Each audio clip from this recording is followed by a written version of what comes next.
Welcome to English Level 1 course for beginner. In this lesson, we will learn about future perfect tense. इस lesson में हम future perfect tense के बारे में पढ़ेंगे और देखेंगे कि फ्यूचर परफेक्ट टेंस का इस्तेमाल किस तरह किया जाता है. This tense is used to talk about an action which will happen in the future and is thought to be completed in the future. A sense of completion of an action in the future. इस tense का इस्तेमाल future में यानी मुस्तकबिल में आने वाले वक्तों में किसी काम के होने और इस बात का एहसास कि ये काम आने वाले वक्तों में ही मुकम्मल होगा के तौर पर किया जाता है.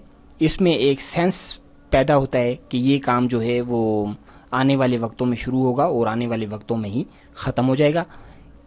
इस टेंस में सेंटेंस स्ट्रक्चर कुछ इस तरह से: सब्जेक्ट, फिर इसके बाद जो है हेल्पिंग वर्ब जो है विल हैव को सब्जेक्ट के हेल्पिंग वर्ब के तौर पर इस्तेमाल करेंगे.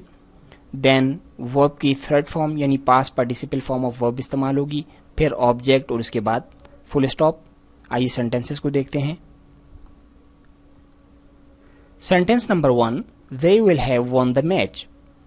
वो मैच जीत चुके होंगे. They subject, will have as helping verb के तौर पे इस्तेमाल हुआ है. फिर विन की थर्ड फॉर्म यानी past participle form of win, won का इस्तेमाल किया हमने. द मैच जो है ऑब्जेक्ट है और इसके बाद फुल स्टॉप.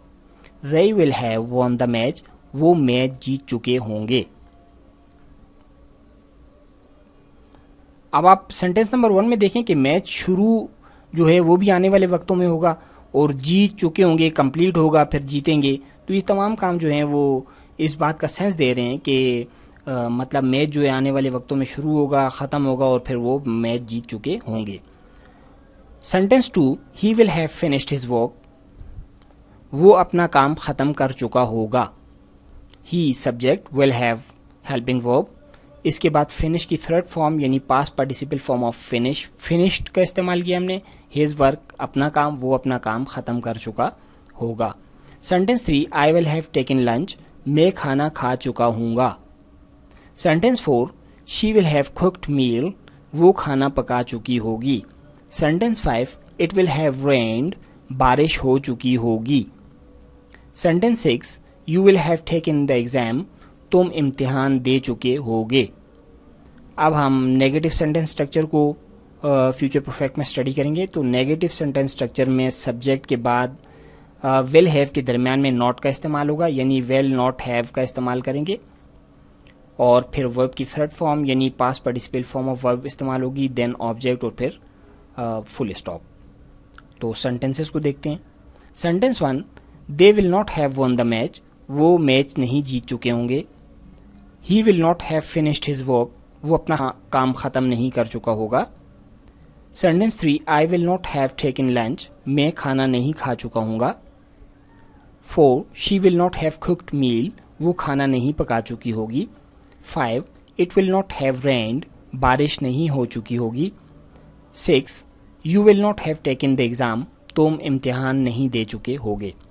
अब हम इंट्रोगेटिव यानी सवालिया फ़िक्रों के स्ट्रक्चर्स को स्टडी करेंगे. तो सवालिया फ़िक्रों में फ्यूचर परफेक्ट में वेल का इस्तेमाल सब्जेक्ट से पहले, फिर सब्जेक्ट, फिर हैव एंड देन वर्ब की थर्ड फॉर्म यानी पास्ट पार्टिसिपल फॉर्म, इसके बाद ऑब्जेक्ट और आखिर में इंतहाई इंपॉर्टेंट जो है साइन ऑफ इंटरोगेशन है यानी सवालिया निशान है. तो सेंटेंसेस को स्टडी करते हैं. Sentence 1, will they have won the match. क्या वो मैच जीत चुके होंगे. वेल का इस्तेमाल हमने शुरू में किया. फिर दे जो है ये सब्जेक्ट है, इसके बाद हैव का इस्तेमाल किया है. Well they have von, win की थर्ड फॉर्म वॉन का इस्तेमाल किया है. फिर इसके बाद ऑब्जेक्ट के तौर पर दी मैच को इस्तेमाल किया और आखिर में साइन ऑफ इंट्रोगेशन प्लेस किया. Will they have won the match, क्या वो मैच जीत चुके होंगे. Sentence 2, will he have finished his work. क्या वो अपना काम ख़त्म कर चुका होगा.